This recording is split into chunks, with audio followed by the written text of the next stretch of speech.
ወይኔ አብርሃም ዛሬ እኮ በስመ አብ ወልድ ወይኔ ጉድ ሆነ።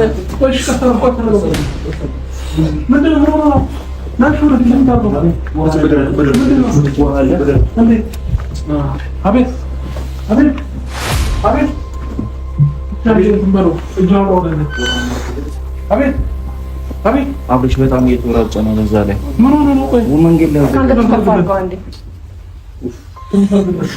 መንገድ ወይኔ አብርሃም ምን ሆነ ነው? ቆይ ሄርሜላ ምን ሆነ ነው? ወድቆብን ነው መንገድ ላይ የሆነ ቪዲዮ እየቀረጽን ነበረ። ከዛ መንገድ ላይ ወደቀብን። የት ነው ቪዲዮ እየቀረጻችሁ ነበር? አቤል ምን ሆነ ነው? ሄርሜላ እየቀረጽን ነበረ ቪዲዮ። ከዛ በኋላ ወደቀብን። አላሰብነው ምን እንደሆነ ራሱ። አቤል እዚህ አካባቢ ስለነበረን አቤል እንትኑ እኮ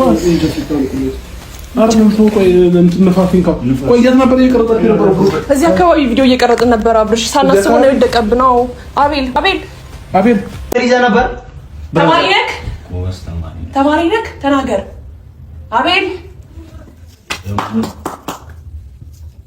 ምንድነው የምታጨበጭበው? ጎበዝ ተማሪ ነች እና ጨብጭቡ። እየመጣሽ ተኝ፣ ቤታችን ሰፊ ነው።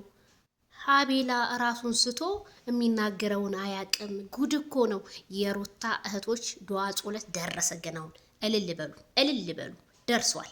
እንደዛ ሩታ ጋር አብረህ በልተህ አብረህ ጠጥተህ ብዙ ነገር ከሄርሜላ ጋር በውሸት የሚሆን በእውነትም ስታሽቃብጥ፣ ዛሬ ግን ይኸው ጣለህ እጃችን ላይ ማለት ነው። አቤላዬ ተው ብዬህ ነበረ። ጭራሽ ሀብታም ነበርኩኝ ብር የት አለ? ብርህን ማን እንደወሰደው ምን አውቃለሁ? ጭራሽ ደግሞ ጠጭ ነህ እንዴ? ድሮስ አረቂ የሚጠጣ ሰው መጨረሻው እኮ ይሄ ነው እኮ። አቤት አቤት አቤት አቤት! ቤተሰብዬ አብርሃም ደነገጠ። አይዞህ አትደንግጥ አብርሃም፣ በአንተ ላይ ጓደኛዬ ነህ ወንድሜ ነህ ብሎ ብዙ ነገር ውስጥ ሲያስገባህ የነበር አቤላ ነው። አቤላ ልክን አግኝተሃል። ሌሎቻችሁ አጨብጫቢ፣ ሄርሜላ አንቺ አጨብጫቢ አልጋ ላይ ከወንድ ጋር ከዚህ ሁላ ጎረምሳ ጋር ግን አብሬ ስትጋፊ ግን አይደብርሽም? ምን አይነት ነገ ጧት የሚያገባው አንቺን ምን አይነት ወንድ ነው ከወንድ ጋር እንደዚህ እየተልከሰከሽ በአንድ ሮም ውስጥ? በጣም ነው የሚደብረው። ደግሞ እንዴት እንደሚያረጋት ኧረ ዘጋሽ